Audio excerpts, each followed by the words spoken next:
ئاشتی و ئاسایش لە ڕۆژهەڵاتی ناوەڕاستدا یەکێکە لە دۆسێ ئاڵۆزەکان. لەم ماوەی ڕابردوودا ئەمریکا جەختێکی گەورە دەکاتەوە لە سیاسەتی دەرەوەی خۆیدا بۆ هێنانە ئارای ئاشتی لە ڕۆژهەڵاتی ناوەڕاستدا.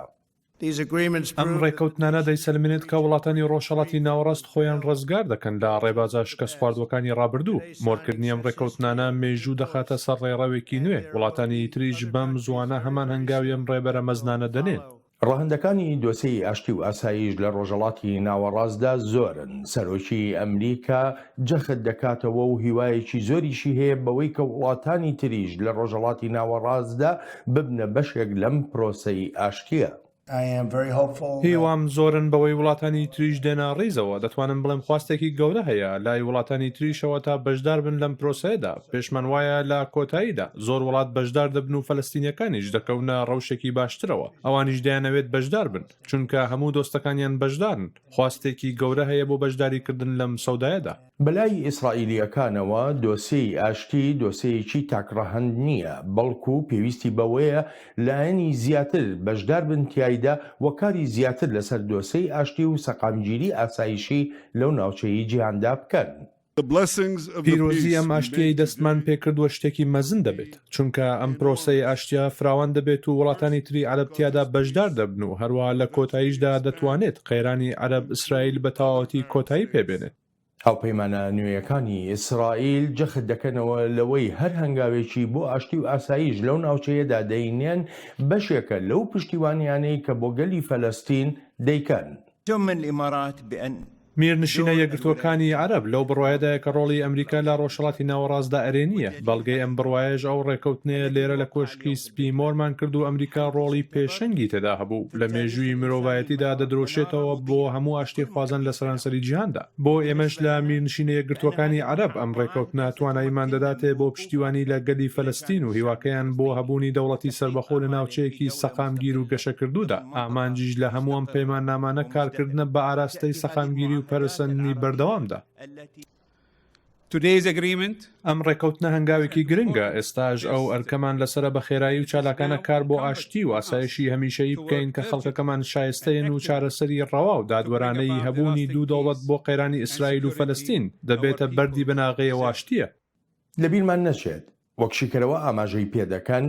ئەم هەوڵانی کە ئێستا نەیارەکانی پێشووی ئیسرائیل دەیدەن و بوونەتە بەشێک لە پرۆسەی ئاشتی مێژووی دێرینی خۆی هەیە، مێژوویەکە دەگەڕێتەوە بۆ چەندان ساڵ لەمەوبەر. ئەمان هێنیەکی ئاشکرا بوو کە ئیسرائیل و وڵاتانی کەندەوە ئاراستەیەکیان هەبوو تا زیاتر لێک نزیک ببنەوە. جا ئێستا ئەو جیاکردنەوەی عەرەب و ئیسرائیل و ڕۆژهەڵاتی ناوەڕاست چیدی ڕاست نییە چونکە زەمینەی بەرژەوەندی هاوبەشمان لەگەڵ وڵاتانی بچووک و وڵاتانی پێشکەوتووی ناوچەکەدا زیاترە. لە کاتێکدا ئەو گرفتانەی هەن هاوبەشە بۆ هەموو لایەکمان. هەرچەندە ئاین و زمانیشمان جیاوازن بەڵام لە کۆتاییدا هەمومان مرۆڤین و ژیانێکی باشمان دەوێت بۆ منداڵەکانمان و بۆ خۆمان. جا ئەمە ژیانە باشەکەیە. خۆش هاتنەوە بۆ چاوی واشنگتن. بەرنامەی ئەم هەفتەیە چاوی واشنگتن تەرخان دەکەین بۆ قسەکردن لەسەر پەیماننامەی ئیبراهیم و ئاشتی لە ڕۆژهەڵاتی ناوەڕاستدا. بۆ ئەو مەبەستەش میوانداری کاوە ئاهەنگەری نووسەر و لێکۆڵەر دەکەین لە وڵاتی بەلژیک. کاکاوە سەرەتا زۆر سوپاس دەکەم بۆ ئامادەبوونت لە بەرنامەی ئەم هەفتەیە چاوی واشنگتندا. یەکەم پرسیاریشم ئەوەیە وەکو شیکەرەوە ئاماژەیان پێکرد مێژووی ئەم هەوڵانە بۆ باشترکردنی پەیوەندیەکان لەگەڵ ئیسرائیلدا مێژوویەکی نوێن نییە بەڵکو چەندان ساڵە ئەم هەوڵانە هەن بەنهێنی. پێت وایە بێژگە لە شانچینی بەحرین و لە میرنشینە یەکگرتوەکانی عەرەب وڵاتی تری عەرەبیش هەبن کە ژێربەژێر لەگەڵ ئیسرائیلدا بن؟ وێڕای سڵاو لە جەنابەت و ستافی دەنگی ئەمریکا و بینەرانی عەزیز. پێویستە ئاماژە بۆ بکەین کە ئەهوەن بوونەوە یا ئاسایی بوونەوەی پەیوەندی وڵاتانی عەرەبی بە میسرەوە دەست پێ دەکات لە چەندین ساڵەوە پێشەوە کەوا بوو. میسریش وەکو یەکێک لە وڵاتە گرنگ و شوێندانەرەکانی جیهانی عەرەب جێگە و پێگەی خۆی هەیە کەوا بوو هەرگێک لە وڵاتە گرنگانە کە ئێستا میرنشینەکانی ئێماراتیش بە باوەڕی من یەکێک لە وڵاتەکانی دیکەی شوێندانەرە هەمووی بەرەهەمی هەوڵ و تەقەلایەکە کە ئەوانەی خەمی ئاشتی لە ڕۆژهەڵاتی نێوەڕازدا دەخۆن، نا تەنیا دەستەڵاتداران و سەر و حکوومەتەکان، بەڵکو پسپۆر و لێکۆڵەرەکانی کە لەسەر ئەو پرۆژەیە کاریان کردو بە شێوەی فکری، بە شێوەی مەیدانی کاریان کردووە، دەستی ناوەتە نێو دەستی ئەو سەرۆک حکوومەتانە یا ئەو دەستەڵاتدارانە یا ئەو سیستەمە سیاسیانەی کە لەو پێناوەدا هەندێک باوەڕیان هەبووە یا ڕووناکایی ئەوەیان تێدا هەبووە کە هەوێنی ئەویان هەبووە کە بڕۆنە نێو جادە و بەیساب ڕێگای ئاشتیەوە. ئەمڕۆ بە خۆشیەوە بینین کە ئەو پرۆسەیە بە هەندێک ئاکامی نیسبی و باشی خۆی گەیشتووە کە دوودانەی ئاخری یا دوودانە هاوپەیمانی تازەی ئیسرائیل کە دەبێتە بەحرین و میرنشینەکانی ئێمارات. باشە کاکاوە ینی ساڵی 1970 کاتێککە ڕێکەوتنی کام دێڤد دەکرێت، ساڵی 1970 ڕێکەوتنی ئاشتی نێوان میسر و ئیسرائیل مۆر دەکرێت، بە دوایدا شانشینی ئوردون دێ. ئەگەر بە هەڵەدا نەچوو بم ساڵی 1994 بوو ڕێکەوتنی دیبلۆماسی خۆی لەگەڵ ئیسرائیلدا دەکا. ینی ئەمە ماوەیەکی زۆرە جیاوازیەکەی نێوانیان. بە دواشیدا نزیکەی 26 ساڵ تێت بەڕێ ئەوجا دوو وڵاتی تری عەرەبی دێنە ڕیزەوە بۆ ئاشتی. پێویستی بەو هەموو ماوە دوور و درێژا کرد بە ڕای تۆ؟ بە یەک دلیل بە باوەڕی من پێویستی دەکرد. دلیلەکەشی ئەوەیە هەندێک فاکتۆر بەدەر تەنانەت لە وڵاتانەدا لە سەحنەکەدا هەن لە مەیدانەکەدا هەن کە دە حاڵەتی دەستێوەردانیان هەیە. لە بیرمان بێ کە مەسەڵەن بۆ نمونە وڵاتێکی وەکو کۆماری ئیسلامی 41 ساڵە بە میلیارد دلاری لەسەر ئەو پرسە لەسەر ئەم شوێنە خەرج کردو بۆی کە ئاشتی بە ئامانج و بە بەیساب بە نەتیجە نەگا. جا هەندێک وڵاتی دیکە و هەندێک ئۆردوگای فکری دیکەشن کە دەخیلن. جا بۆیە من پێم وایە ئەوەی کە ماوەکەی درێژتر بووتەوە دەگرێتە سەر دوودانە فاکتۆر. یەکان فاکتۆرە ئەو فاکتۆرانەی کە دەخالەتیان لە ڕووی نەرێنیەوە، لە ڕووی نەگاتیڤەوە لەسەر پرۆسەی ئاشتی هەبووە. یەکیشیان من پێم وایە هەموو سەرۆک کۆمارەکانی تەنانەت ئەمریکا و وڵات زلهێزەکانی دنیاش ئەو توندی و ئەو گورجگۆڵیان لەخۆیان نیشان نەداوە. مەم هەر بینین سەرۆک ترامپ لەگەڵ سەرۆکەکانی دیکە بەراورد بکەین، ئەو شتمان بۆ دەردەکەوێت کە ئەو جدیەتی کە سەرۆک ترامپ داوێتی بەو پرسە گرینگە سەرۆکەکانی دیکە نەیانداوە. بۆچی سەرۆک ترامپ بۆچی ئەم هەموو جەختکردنەوەی لەم پرسە دەکا؟ بۆ خۆ دەزانی ینی پێشتریش پرۆژەیەکی تری ئاشتیانەی هەبوو لە نێوان ئیسرائیلی و فەلەستینیەکاندا کە بە پرۆژەی سەدە ناسراوە یاخود سەودای سەدە ناسراوە. لە ڕۆژهەڵاتی ناوەڕاستدا هەر بە تەنها فەلەستینیەکان لەگەڵ ئیسرائیلدا کێشەیان نییە. ینی لەوانەیە جەنابیشت باشتر بزانین لە دنیای ڕۆژاوادا کاتێک کە دەگوترێت کێشەی ڕۆژهەڵاتی ناوەڕاست دەست بەجێ سەرنجەکان بەرەو ئیسرائیلی و فەلەستینیەکان دەڕۆن. بۆ نمونە ئەی کێشەی کورد بۆ لە ڕۆژهەڵاتی ناوەڕاستدا ئەو گرنگیەی پێ نادرێت. من ئیجازە فەرمونون وەڵامی و پرسیارە بکەینە دوو بەجێکیانی کە بۆچی سەرۆک ترامپ زیاتر یا سەرکەوتوتر بۆ یەکان پرسی کورد. من دەگەڕێمەوە سەر کەمپەینی تەبلیغاتی سەرۆک ترامپ بۆ سەرۆک کۆماری وڵاتی یەکگرتووەکانی ئەمریکا. کەم سەرۆک کۆمارم دیتووە یا کاندید ئاوا بەڵێن پاڵێوراوی سەرۆکایەتیم دیتۆ لە ئاستی جیهانداکە بەشێکی هەرە زۆری ئەو بەڵێنانەی هێنابێتە دی و ئەمەلی کردبێ بەکردەوەی کردبێ. ئەمە یەک. دوو، لە وتارەکەی دوی نیەدا ئەگەر چاویە بکەین بە خاڵێک ئشارە دەکات بەلای منەوە زۆر گرینگە، باز لە درۆ دەکا. یعنی سەداقەت لە لای ئەو نرخێکی ئەخلاقیە کە چۆن بەڵێنیەکانی بە درۆ دەرنەچوون و بەشی هەرە زۆری تا ئێستا بێ وەختی بدەینێ بۆی توانی دیکەش جێبەجێ بکە. کاتێک کەسێک کە ئەوەندە بەلایەوە سەداقەت و شەفافیەت گرینگە، تەبعەن جددیەتی پێویستیشی دەوێ، هێز و جددیەتێکی پێویستیشی دەوێ بۆی کە و بەڵێنانە بە درۆ دەرنەچن و ببن بەڕاستی. بۆیە پێم وایە سەرۆک ترامپ وەکو کەسێک کە باوەڕی بەکردەیکردنی بەڵێنەکانی خۆی و بیرۆکەکانی خۆی جا نمونەکە یەکان لە ئەو ئاشتێکە لە ڕۆژهەڵاتی نێوەڕاستدا هەیە، هەزینەی بۆ دادەنێ، نرخی بۆ دادەنێ، کاتی بۆ دادەنێ و ئەو باوەڕانەی دەگەێنێتە ئامانج. بەڵام بۆچی پرسی کورد بەقەت پرسی فەلەستینیەکان گرنگ نییە یا بایەخی پێ نادرێ بەردەستە نیە چەند هۆکاری هەیە یەکەم ئەوەی کە کورد وەکو عەرەب دەوڵەتی سربەخۆی لە پێش نییە وەکو فلیستینیەکان 22 وڵاتی عەرەب لە پێش هەر عەرەبەکان لە پێش فلیستینیەکانن بێجگە لە وڵاتی وەکو کۆماری ئیسلامی هیچ وڵاتێکی لەم دیهانەدا وەکو فلستینیەکان دەوڵەتی لە پێش نییە ینی هیچ دەوڵەتێک پشتیوانی لە کورد ناکە ئەمە یەک دوو ئەو جوورەی کە عەرەب یا جەهانی ئیسلام لەسەر پرسی فلستین یەکگرتوویە تەنانەت خودی کوردیش بۆ خۆی لەسەر پرسەکەی خۆی یەکگرتو نییە سێ ئەوەندەی کە عەرەبەکان فلستینیەکان وەکو کارتێک وەکو ئەهرۆمێک یا ئەهرومێکی فشار لە مەیدانی سیاسی و معادلاتی سیاسی ڕۆژهەڵاتی نێوەڕاستدا توانیویانە خۆیان پێناسە بکەن و بسەپێنن کورد نەیتوانیوە ببێ بەو کارتە یا نەیتوانێت خۆی ئاوا بسەپێنێ یا ئاوا پێناسە بکە بۆ لە ڕۆژهەڵاتی نێوەڕاست و معادلاتی سیاسی ڕۆژهەڵاتی نێوەڕاست و جیهانیدا کەوابوو کورد کەمایەسی زۆرە بۆی کە ببێ بە پرسێکی وەکو پرسی فلستین بەڵام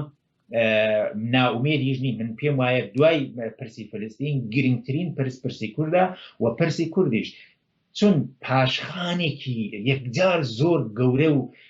دوور و درێژی لە پشتە لە واقعدا زامێکە کە ئێستا لەسەر جەستەی ئەم دنیاە نەهایەتەن پرسی کوردی بەرەو چارەسەری دەڕوە جەنابەت ئاماژە بەوە دەکەی کە دەڵێ 22 وڵاتی عەرەب پشتیوانی لە پرسی فەلەستین دەکەن ئەمە بێ لە پشتیوانیەکانیش لە جیهانی ئیسلامیدا بەڵام لە ئێستادا زۆرێک لە ڕووناکبیرانی عەرەب ینی وەکو بڵێ پنت دەخەنە سەر ئەو شەیە کە ئاماژەی پێدەکەت دەڵێن هەموو پشتیوانیەکانی وڵاتانی عەرەب تەنها بۆ دۆسیی ناوخۆیی وڵاتەکە بووە پشتیوانیەک نەبوو کە هیوایەکی لەسەر هەڵبچنن دەنا لە ساڵی 1948ەوە تا ئێستا فەلەستینیەکان دەیانتوانی شتێ بۆ خۆیان بەجێ بگەێنن بەڵێ بەشێک لە بە ئەوە بڵین جیهانی ئیسلام بە باوەڕی من بە دوور لە ڕیال پۆلیتیک دەڕوانێتە پرسی فەلەستین پرسی فەلەستین بەسەر بەخۆیی و یا ئەستانەوەی ئەوەی کە پێی دەڵێن بەیت المقدس و جووەکان پێی دەڵێن ئورشەلیم جێبەجێ نابێت بەڵکو پرسی حەلی پرسی فەلەستین یانی پێکەوە ژیانێکی ئاشتیانە و دیموکراتیکی عەرەب فەلەستینیەکان و جووەکان لە یەک وڵاتدا یان ئەگەر قەرار بێ بە شێوەی سربەخۆ ئەو جوورەی کە ڕادیکاڵەکانی جەهانی ئیسلام حکم نییە حتمما دەوڵەتمەند بێت تەنانەت نووسەر و شاعیر و خەڵکی شەقام و بیرمەندەکانیشیان ئەگەر بیان هەوێ دەست لە ئورشەلیم هەڵبگرن لە بەیت المقدس هەڵبگرن تەبعاً پرسی فەلەستین زۆر حەل دەبوو یعنی پێویستی نەدەکرد ئەوەندە درێژ بخایێنێ بەڵام لێرەدا کێشە شوێنێکەکە هەم جیهانی ئیسلام خاوەندارەتی دەکا و هەم جووەکان ئێستا بەسەریدا دەستکەڵاتیان هەیە و خاوەندارەتی دەکەن بۆیە نەشیتوانی وە حەل بێ یا زووتر حەل بێ بە باوەڕی من ئەو نەبوونی ڕیال پۆلیتیکێ لە ذهنیەتی جیهانی ئیسلامدا بەنسبەت پرسی فەلەستین دەنا ئەگەر کەمێک گۆشەنیگاکە بگۆڕدرێەوە لۆژیکێکی دیکەی سەردەمیانە لە شێوەی فدرالیزم یا کۆنفدرالیزم یا شێوەیەک لەو دسنترالیزمە ئەگەر باوەڕی پێبێنن ینی دقیقەن ینی پێکەوە ژیانی جوو موسڵمان ئەو شتێکی من باس بکەم کەوابوو زۆر زووتر دەتوانێت حەل بێت کاوە میلیشنەیە گرتوەکانی عەرەب هەروە بەحرەینیش وە زۆرێک لە وڵاتانی تری عەرەبیش جەخت دەکەنەوە لەوەی تەنانە دەگەر پەیوەندیەکانیشیان ئاسایی بکەنەوە لەگەڵ ئیسرائیلدا هێشتا هەر دەیانەوێت چارەسەری دوو دەوڵەتی سربەخۆ دەوڵەتێ بۆ ئیسرائیل دەوڵەتێ بۆ فەلەستینیەکان بێتە ئارا و ئەمە بە چارەسەر دەزانن ئەم لێک نزیک بوونەوانە لەگەڵ ئیسرائیلدا کاریگەری هەیە لەسەر پرسی چارەسەری دوو دەوڵەتی لە ئیسرائیل یەکشت زۆر گرنگە لێرەدا ئاماژەی پێ بکەم ئیدە یا ئارماندی دەوڵەتی سربەخۆی فەلەستین و دەوڵەتی سربەخۆی ئیسرائیلی هی زمانێکە کەوانە پێکەوە شەڕیان کردووە هی زمانێکە کەوانە پێکەوە پەیوەندێکی ئەو تۆیان نەبووی هی زمانێکە کەوانە لانێکەم لە بربەرەکانێکی کەمێک نەرێنی و نگاتیڤدا بوون دەبێ کات بدەین بە پرۆسەی ئاشتی بە پرۆژەی ئاشتی لە پرۆسەیەکی زمانیدا بزانین ئاکامەکانی ئەو پرۆسەیە و ئەو پرۆژەیە چ دەبێت لە زەماندا بزانین ئایا ئاسایی بوونەوەی ئەو جوورەی سەرۆکترام دەڵێەوە ئەو جوورەی کەواژۆ کراوە کە ئەوانە پەیوەندی سیاسی ئابووری تەندروستی توریستی بازرگانی هەموو کولتوری هەموو جوورێکی خۆیان ئاسایی دەکەنەوە یعنی لە ڕاستیدا هاوپەیمانێتێکی تەواوە بزانین ئەو هاوپەیمانێتی و لێک نزیک بوونەوە چ دەرەنجامێکی دەبێت چ شوێندانەرێ و نەتیجەیەکی دەبێت من پێم وایە هەرۆکی پێشتریش باسم کرد ئەگەر بەحسی ئورشەلیمی لێلا بین پرسی فەلەستین زۆر ڕاحەتر حەل دەبێت هەر لە قالبی تەنانەت دەوڵەتێکی سەربەخۆدا تەواو سەربەخۆدا بەڵام مەسەلەی لێرەدا ئورشەلیم یا بەیت المەقەدەسە کە دەبێت ئەو پرسە بە شێوەیەکی دیکە حەل بێت کە ئێستا هیچ یەک لەو دوودایانە لەسەری ئەلبەتە سەرۆکوەزیرانی ئیسرائیل باسی لەوە کرد کە تەنانەت موسڵمانەکان دەتوانن بێن لە بەیت المەقەدەسدا مەراسمی ئاین خۆیان بەجێ بێنن یعنی کرانەوەیەک هەیە ئێمە دەبێت جارێ لەو زۆر ئاگامان لە ئاکامەکان ناتوانین حتمما بڵین ئاکامەکانی ئەو پرۆسەیە ئەوانە دەبن بەڵام دڵنیام ئاکامەکانی پرۆسەی ئاشتی دەگەڵ ئەو چەندین داهەیە کە شەڕ و دووری و گرژی و ئالۆزی بۆ چون هەر دووسێ ڕۆژ لەوە پێش سێدانە ڕاکێت لە نەواری غەزەوە هاویشتاوەتە ئیسرائیل یعنی ئێمە هەندێک هێشتا کێشە هەیە هێشتا ئەو فاکتۆرانی کە دەستی وەردەدەن بەلای نەرێنی و تێکدانی ئەو ئاسایش و ئەو ئارامش و ئەو ئاشتیەوە هەیە دەبێت بزانین نەهایەتەکەی ئەم مەجموعەیە ئەو کۆی ئەو فاکتۆرانە چۆن دەتوانن ئەو پرۆژەیە بەرنەسەرێ یا شاعریش جوانە مەرگ بوو کە هیوادارم بەو ڕۆژە نەگا کاکاوە دەگەڕێمەوە بۆلات ئەلبەتە وەکو چۆن پشتیوانیەکی بەهێزەیە بۆ لێک نزیک بوونەوەی وڵاتانی ناوچەکە لە ئیسرائیل بە هەمان شێوەش دژایەتیکردنێکی گەورەش لە ئارادایە دژی پرۆسەی ئاشتی لە ڕۆژهەڵاتی ناوەڕاست لەوانە کۆماری ئیسلامی ئێران خیانەتی کە متاسفانە ئەو خیانەتەی حکوومەتی میرنشینە یەکگرتوەکانی عەرەب کردی دژی هەموو جیهانی ئیسلام و جیهانی عەرەب و وڵاتانی ناوچەکە و لە هەمووشی زیاتر دژی دۆسیەی فلستینیەکان بوو ئەوەی میرنشینەکان کردی پەڵەی شەرمەزاریە بە پشتیوانی پەروەردگار درێژن ناکێشێت و لەناو دەچێت بەڵام ئەم پەڵەی شەرمەزاریە هەمیشە بە تەوێڵی ئەو کەسەوە دەمێنێتەوە کە کردوویەتی بەدکاریەکی گەورەیە چونکە جێپەیەکیان بۆ زایونیزم داناوە لە ناوچەکەدا ڕێکخراوی تێرۆریستی حەماس هاوپەیمانی ئێران ڕایەکی هاوشێوەی کۆماری ئیسلامی ئێرانی هەیە ئێمە ئاگایی دەدەین لەناو ئەم گردبوونەوەیەدا ئاگایی دەدەین بە هەموو وڵاتێک کە بە تەواوەتی دژی ئاساییکردنەوەی پەیوەندیەکانین و هەموو ئاساییکردنەوەیەکیش ڕەت دەکەینەوە جا لەلایەن هەر وڵات و هەر ڕژێمێکیشەوە بکرێت دەبێت بایکوتکردنی زایونیزم درێژەی هەبێت و دەبێت تاوانبار بکرێت و ڕەت بکرێتەوە و کۆتایی پێبهێنرێت هەرچی دەسەڵاتی فەلەستینیەکانیشان ناخوازەیە باز بەسەر فەلەستینیەکاندا بدرێ بەڵکو بە پێویستی دەزانێ گەلی فەلەستین و دەسەڵاتی فەلەستینیەکان پرس و ڕاوێژیان پێ بکرێ ئاشتی بە هەنگاونان بەسەر فلستینیەکاندا نایەتە ئاراوە یان بە ئاساییکردنەوەی پەیوەندیەکان لەگەڵ وڵاتانی عەرەبدا بە خەیاڵی ئاشتیەوە بۆ ئاشتی نایەتە ئاراوە بەڵکو لەسەر بنچینەی یاسای نێونەتەوەیی و پێشنیازەکانی عەرەب دەبێت بۆ ئاشتی هەنگاوی گرنگ بەلای ئەمریکاوە سەقامگیری ئاشتی و ئاساییشە لە ڕۆژهەڵاتی ناوەڕاستدا ئەمریکا لەو باوەڕەدایە ئەوانەی کە ئێستا ناڕەزاییان هەیە لەوانەیە سبەی یان دووەی ببنە بەشێک لە پرۆسەی ئاشتی دەتوانم لە پەیوەندی بە ئێرانەوە شتەکان بە ئەرێنی ببینم پێم وایە هەمووی بەباشی دەڕۆن و پێشم وایە شتی گەورەش ڕوودەدا دەشتوانین باس لە فەلەستینیەکان بکەین و پێم وایە لە کۆتاییدا فەلەستینیەکان شتێک دەکەن و شتێکی زۆر زیرەکانش دەبێت کاکاوە دەگەڕێمەوە بۆ لای جەنابەت ئێران یەکێکە لەو وڵاتانەی سەرسەختانە دژی ئەم هەنگاوەیە بۆ ئاشتی لە ڕۆژهەڵاتی ناوەڕاستدا بۆچی؟ وەبێ قسێکی خومەینی کەوتە مایەتوڵڵا خومەینی شەڕی نێوان ئێران و عێراقی بە نیعمەت دەزانی یعنی ئەوە دەقی قسەی ئایەتوڵڵا خومەینیە بۆ لەبەرەوەی کە ئەوان هیچیان پێ نەبوو نەبۆ خۆیان نەبۆ میلەتی گەلانی ئێران نە بۆ جیهان کەوابوو شەڕ بیانوویەک بوو یا بڵین تەپێک بوو کە ئەوان دانتوانی لە خۆی لە پشتەوە حەشار بدەن بۆچی کۆماری ئیسلامی دوای 41 ساڵ هەر بەردەوام لەگەڵەوەی کە بە هەزاران کیلومتر لە ئیسرائیل و فلستین دوورە ئەو بەردەوام ئەو دژایەتی دەکات لەبەرەوەی کە کۆماری ئیسلامی و ئەقلیەت مێنتالیتە و سایکۆلۆژیە کە کۆماری ئیسلامی پێ هەڵدەسوڕێ لەگەڵ ئاشتی و تەبایی و تعاملاتی سیاسی و فەرهەنگی و کۆمەڵایەتی لەگەڵ جیهانی دەرەوەی خۆی نەن لەگەڵ ئێران لەگەڵ ئەو زیهنیەتی کە کۆماری ئیسلامی کاری پێ دەکات سازگار نییە. بۆیە دوژمنایەتی و دروستکردنی دوژمنایەتی و بەردەوام بردنە پێشی بەرنامەکانی خۆی لە چوارچێوەی پرۆژەی هیلالی شیعەدا و بوژانەوەی ئیمپراتۆریەتی شیعە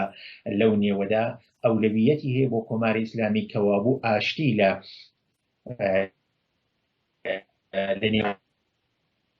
وڵاتی نێوەڕازدا بەمانای خەتەر و مەترسیەکە بۆ سەر کیان و ئەساسی کۆماری ئیسلامی کە باوەڕی بە ئاشتی و بە ئازادی و هیچ پرەنسیپ و هەنجار و پێوەرێکی نێودەوڵەتی نییە، بۆیە ناتوانێت لەو مەیدانەدا هەناسە کێشە و بمێنێتەوە. ئەلبەتە کۆماری ئیسلامی ئێرانیش وەک زۆرێک لە وڵاتە عەرەبیەکان دۆسەی فەلەستینی بۆ جۆرێک لە ڕازیکردنی شەقامی ئێرانی بەکار دێنێ. ئێستا وەکو لە بەشی یەکەمی بەرنامەکەش ئاماژەمان پێکرد لە ناو جیهانی عەرەبیشدا ئێستا و ڕایە هاتوۆتە ئاراوە کە چیدی ئەو ڕژێمانە ناتوانن ئەو دۆسەیە بۆ کاروباری ناوخۆیی وڵاتەکانیان بەکار بێنن. ئێرانیش بە هەمان شێوەیە؟ دقیقاً دەمهەوی زەوەت ئارزکەم کە سەرەتا دەست و پێکرد بڵم نا چیتر ئێرانیەکان ئیدی فریوی ئەو گەنگەشە و درۆ دەلەسانەی ڕێبەرانی کۆماری ئیسلامی بەڕاستی ناخۆن. خەڵکی ئێران ئێستا دەستەویەخەی کێشەی نانە، کۆمەڵێک قەیران دەستەویەخەی خەڵکی ئێران بۆ بەهۆی بوونی وەها حکوومەتێکەوە هەڵبەتە ئیتر بوونی ئیسرائیل و نەبوونی ئیسرائیل ئەو بەرداشت و تێڕوانینەی کە 30 ساڵ لەو پێش و 30 ساڵ لەو پێش کۆماری ئیسلامی و بەتای بە ڕێبەرانی ئاینی کۆماری ئیسلامی دەیانتوانی بە خەڵکی بسەپێن و تەزریقی بکەن ئەو بایەخەی نەماوە. هەروەکو چۆن خەڵکی شەقامی وڵاتانی عەرەبی بەهۆی ئەو گلۆبالیزاسیۆن و بەجیهانی بوون و هاتنە ئارای کەرەستە و ئامێری یەکتر حاڵی بوون و یەکتر دیتن و پەیام وەرگرتن و خوێندنەوە و لێک نزیک بوونەوە کە هاتوتە بەهۆی ماس میدیا هاتوتە پێشەیە. ئێستا دی ئەو نەخشە تاریک و بەیساب پیلانانە زۆر بایەخێکی نییە بۆ خەڵکی ئێرانی. خەڵکی ئێرانی ئێستا بۆ ئاستە گەیشتون کە باوەڕان بە ژیانێکی ئاشتیانە و پەیوەندێکی زۆر نۆرماڵ و دموکراتیکە لەگەڵ دەوڵەتی ئیسرائیل. ئەوەش زۆر یەک لە سیاسیون لە حیزب و لایەنە سیاسیەکانی دژەبەری کۆماری ئیسلامی چالاکانی سیاسی و مەدەنی زۆر بە ئاشکرا باسی دەکەن. من ینی بەڕاستی دەمێت لەو هەوکێشەیە تێبگەم لە ساڵانی هەشتاکانی سەدەی ڕابردوودا دەنگوەکان ینی هەر زۆر بەربڵاو بوون بەوەی کە کۆماری ئیسلامی ئێران بۆ شەڕەکەی خۆی لەگەڵ عێراقدا شەڕی 8 ساڵەی عێراق ئێران چەکی لە ئیسرائیل کڕیوە. ئێستا وڵاتێکی وەکو تورکیا هەر بە تەواوەتی و بە ئاشکراوی و بە ڕاشکاوی دژی ئەم پرۆسەی ئاشتەیە لە ڕۆژهەڵاتی ناوەڕاستدا لە کاتێکدا کە باڵێۆزخانەی تورکیا لە تەلئەڤیڤ هەیە، لە هەروەها باڵێۆزخانەی ئیسرائیلیش لە ئانکەرە هەیە. وڵاتی قەتەر بۆ نمونە کە دژایەتی خۆی ڕاگەیاندووە زیاتر پەیوەندی هەیە لەگەڵ ئیسرائیلدا و بەتایبەتیش پەیوەندی بازرگانی و ئەمە شتێکی شاراوەش نییە. چیتر چاوەڕێ دەکرێت؟ من دەگەڕمەوە سەر قسەیەکی پرەزیدنت ترامپ کە باسی درۆی کرد یا لە دیموکراسیدا شتێک هەیە بە نێوی ترانسپارەنسی شەفافیەت. وڵاتانی ئیستبدادی و دیکتاتۆری خاوەنی شەفافیەت و ترانسپارەنسی لە زۆر ڕووەوە نەهەر لە ڕووی سیاسی و لە ڕووی ئابووریەوە لە ڕووی بودجێ و ئامار و ئەرقام و ئەوانەشەوە لەگەڵ خەڵکەکەی خۆیان نین. بۆیە ئەغڵەبی زۆربەی ئەو وڵاتانەی کە ئیستبدادین دیکتاتۆرین و سیستمێکی دموکراتیکیان نییە کە لەو سیستمەدا ترانسپارەنسی ئەسڵێکی بڵێن زاڵ بێ، تەنیا بۆ مەسرفی نێوخۆیی خۆیان بۆ بەلاڕێدابردننی بیرڕای گشتی خەڵک لە نێو خۆیاندا تا ئێستا توانی ویانە هەندێک کەڵک لەو تاکتیکە وەربگرن. بەڵام من پێم وانەیە نە ئێران کۆماری ئیسلامی ئێران نە تورکیەوە نە هیچ وڵاتێکی دیکەی تر بتوانێت بەم شێوەیە ئیدامە بدا. ئیسرائیل مەوجودیەتێکی بێ ئەملا ئەولای سیاسی نەتەوەیی کولتوری مێژوویە. ئێستا هەیە واقعیەتێکە لە جیهان دەبێت هەوای ئەو وڵاتانە بەتایبەت وڵاتانی ئیسلامی و ئەو دەوڵەتانی کە لە نێو جیهانی ئیسلامدا هەن دەبێت لەگەڵ واقعیەتە ڕێبن ئەوەی کە واقعیەتێکە ئەوەی کە ڕاستیە ئاشتی بۆ ڕۆژهەڵاتی نێوەڕاستە گەلانی ڕۆژهەڵاتی نێوەڕاست ئێستا ئەگەرچی لە خۆشترین شوێنی دنیا لە پڕبیت و بەرەکەتترین و دەوڵەمەندترین شوێنی دنیا دەژین بەڵام بەداخە ڕۆژهەڵاتی نێوەڕاست بۆتە بەهۆی هەربوونی ئەو دەوڵەتە نادیموکراتیک و سەرڕۆیانە بۆتە جەهەنەمی دنیا کەوا بوو خەڵک دەیانهەوێت لەوە دەرەباز بن خەڵک دەیانهەوێت لەو قۆناغە تێپەڕ بنیدی وەکو هەموو گەلانی ئازاد و بەختەوەری ئەم دنیاە لە ئاسایش و ئاشتی و ڕفاهدا بژین کاکاوە دەگەڕێمەوە بۆلات لەگەڵ ئەوەشدا کە پەیوەندیەکان بەرەو ئاسایی بوونەوە دەڕۆن لەگەڵ ئیسرائیلدا بەڵام ئەمە بەو مانایە نییە کە بگوترێ ئیتر هیچ کێشەیەک نامێنێت. ئیسرائیل و میرنشینە یەکگرتوەکانی عەرەب زۆر شتی هاوبەشەیە لە نێوانیاندا ئەم ناوچەیە پڕە لە سەختی و هەڕەشە و مەترسی بەڵام هێز و تواناییمان هەیە لە بەرامبەریان ڕابوەستین. شیکەرەوە ڕایان وایە ئەو کێشانەی کە لە ناوچەکەدا هەن ئەو سەختیانەی کە ڕوبەڕووی ئاشتی لە ڕۆژهەڵاتی ناوەڕاستدا دەبنەوە پێویستە دەرفەتی هاوکاری نێوان وڵاتان زیاتر و زیاتریش بکات. سەبارەت بە هاوکاریکردنی یەکتر زۆر هەڕەشە و مەترسی ئستراتژی هەن کە میرنشینە یەکگرتوەکانی عەرەب و ئیسرائیل ڕوبەڕووی دەبنەوە و ئەو مەترسیانەش زۆر زیاترن لە جیاوازیەکانیان ئەمەش وەها دەکات هاوکاریکردنی یەکتر ببێتە پێداویستیەکی گرنگ بۆ بەرەنگاربوونەوەی ئەو هەڕەشە و مەترسیانە هەر بۆیەشە هیچ هۆکارێک نابینین تا هاوکاری یەکتر نەکرێت. کاکاوە دەگەڕێمەوە لای جەنابەت پێشتر کۆماری ئیسلامی ئێران جەختی لەوە دەکردەوە کە دەیگوت دەبێ ئیسرائیل لەسەر نەخشەی جیهان بوونی نەمێنێت ئێستا بەم نزیک بوونەوانە بە تایبەتی وڵاتانی کەنداو لەگەڵ ئیسرائیلدا پێ دوایە بۆ لەمە دووە ئێران بتوانێت جارێکی کە ئەو دروشمە بەرز بکاتەوە دروشمی نەمانی ئیسرائیل وەکو دروشم لەوانەیە بۆ مەسرفی نێوخۆی و ڕاگرتنی دڵی ئەو پەیڕە و بە حساب فالوێرانە و بە سیزانی کە دا هەر حاڵ فێرکاری یا ئامۆزشی عەقیدەتی دراون بەکاری بێنێن بەڵام لە کردەوە و پراکتیکدا بە هیچ جۆر ئەو شتە ناچێتە سەرێ بە چەند دلیل یەکەم ئەوەی کە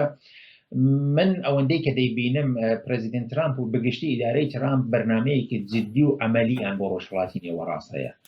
هەر لە ئەو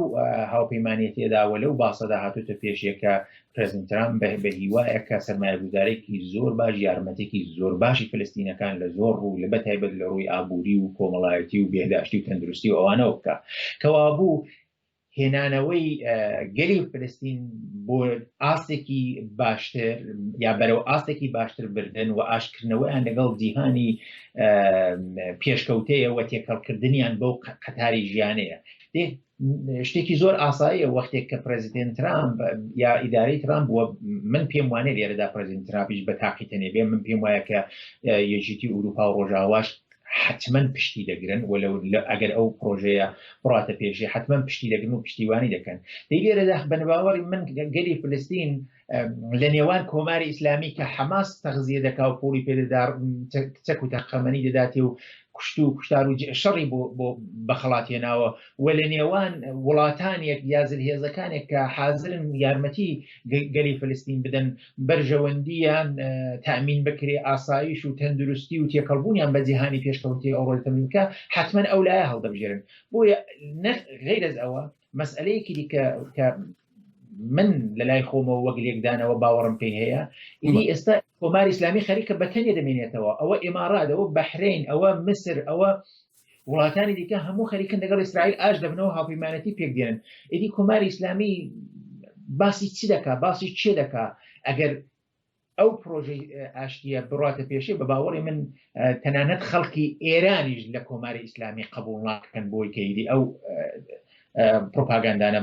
بباتە سەریە ئەو هاوپەیمانێتی کە جەنابەت ئاماژە پێکردن ئەلبەت بێ لە بەرژەوەندی هاوبەشەکانی نێوان وڵاتانی عەرەبی لەگەڵ ئیسرائیلدا بەرژەوەندی ئابووری بەرژەوەندی بازرگانی بەرژەوەندی سیاسی کۆمەڵایەتی و هەتا دوایی ئەو هەموو بەرژەوەندیانە دەتوانێت بەرەی بەرەنگاربوونەوەی تێرۆریزمی ئێران ڕابگرێ وەکو دەزانی لە ڕۆژاوا بە تایبەتی و ئەمریکا بە تایبەتتر ئێران بە گەورە وڵاتی جیهان ناسراوە کە پشتیوانی لە تێرۆریزم دەکات. پرسیارێکی زۆر بەجێیە. تەواوی ئەو پازلانە کە لە لای یەکتردادنی ئەم تیکانە کە لە لای یەکتردادنی تەریکمانەوە و بە تەنێمانەوە و لاواز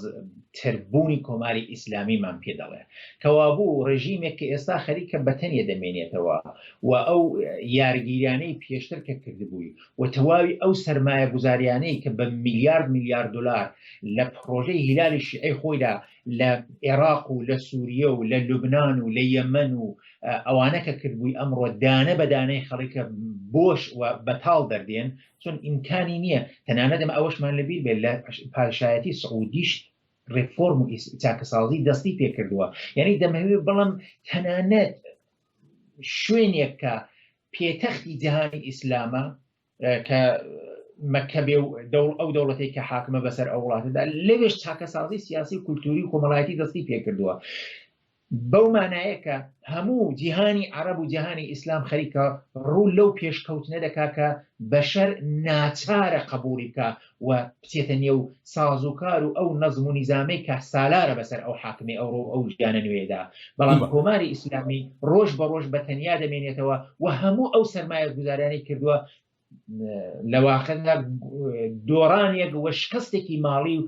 مادی و معنەویە بۆ خۆی و بۆ مەملەکەتەکەی پێکێناوە بۆیە من پێم وایە کۆماری ئیسلامی ناتوانێ و تا ئەو وڵاتانە ئاوا نزیکتر بن لە هاوپەیمانی وڵاتە یەکگرتووەکانی ئەمریکا بن من پێم وانێ کۆماری ئیسلامی بتوانێت زۆر بخایەنێ و بەو دەسەڵاتە نەگریسەی ئیدامە بدا. کاکەوە کە دەڵێی ناچارن بەوەی کە بچنە ناو ئەم پرۆسەیەوە یاخو بەم بەهان نوێیانەی هەموو دنیا قایل بن ئەمە عەرەبستانی سعودیەش دەگرێتەوە عەرەبستانی سعودیە دەگەێنێتە ئەو ڕادەیە کە بڵین پەیوەندی دیپلۆماسی لەگەڵ ئیسرائیلدا ببەستێ لەوانەیە کەمێک زوو بێ ئێستا مەباز لە سعودیە بکەین کە بچی هاوپەیمانێتێکی ئاوا ببەستێ بەڵام من هیچ بە دووری نابینم یەکەمەوەی کە خودی سعودیە ئێستا خەریکی ئیسلاحاتێکە بەڕێوەی دەبا لە ڕووی سیاسی لە ڕووی کۆمەڵایەتی و کولتوری کە بە نەوعێک دەتوانم بڵم کەم وێنە بووە لە جیهانی ئیسلامدا وە لە مێژووی سعودیەدا و هاوپەیمانەتی سعودیە دەگەڵ ئەمریکا وڵاتە یەکگرتووەکانی ئەمریکادا زۆر شوێندانەرە و هاوپەیمانەتی ئەو وڵاتانەی کە راوسی و جیرانی سعودیان هاوپەیمانی سعودیان لە هاوپەیمانەتیەکانی دیکەدا هاوپەیمانی سعودیان کەوابوو شوێندانەر دەبێت و من پێم وایە لە قۆناغێکی دیکەدا قەتعەن سعودیەش پەیوەندی خۆی لەگەڵ ئیسرائیل بە باڵانسێک بە هاوپەیمانەتیەکی کە هەردوولا لێی بەهرەمەند بن لە بەرژەوەندەکانی بە باوەڕی من ئیمکانی هەیە کەوتدا. کاکاوە دەگەڕێمەوە بۆلات بەڕێوەبەرایەتی ئەمریکا لە پرۆسەی ئاشتی ڕۆژهەڵاتی ناوەڕاستدا گۆڕانکاریکردن لە سیاسەتەکاندا زۆر بە گرنگ دەزانێ و دەژڵێ بۆ ئەو مەبەستە قسە لەگەڵ عەرەبستانی سعودیەشدا کراوە.